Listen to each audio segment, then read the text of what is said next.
What's up guys? Welcome again to Richard Kabili Vlog, and for today's video nandito tayo ngayon sa may Tayabas Capital or Lucena City. Ngayon nga pala is tuturo ko sa inyo yung transition na kung saan dalawang video na pagsasamahin into one. Kung ayaw nyo gumamit ng mga transition na nando sa editing app, so mas mabilis, ito ang gagawin natin para wala na tayo kasinong edit. Itong transition na ating gagawin.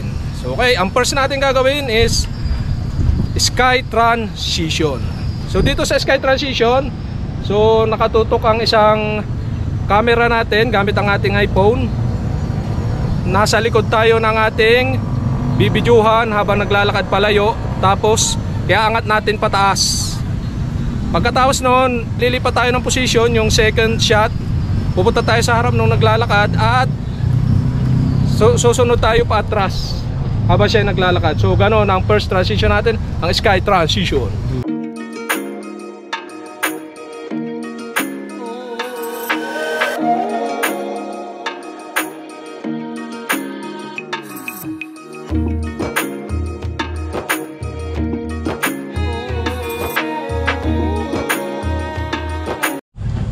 Ang next naman natin na transition is, kung tawagin, is slide transition. Yun yung i-slide natin na dahan-dahan.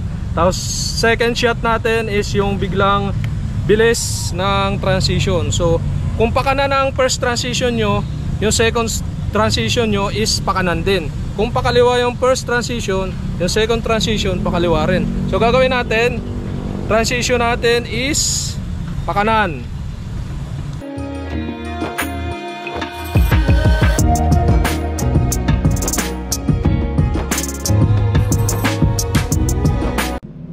Ang transition naman nito, kung tawagin, is match cut, or maghanap kayo ng isang straight line na halos magkaparehas ng gilid or yung bakod, pero magkaiba ng location.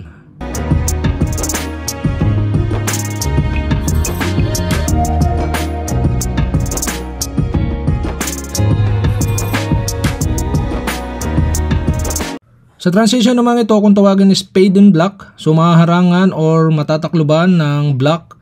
Tapos magsisimula uli sa block yung second transition.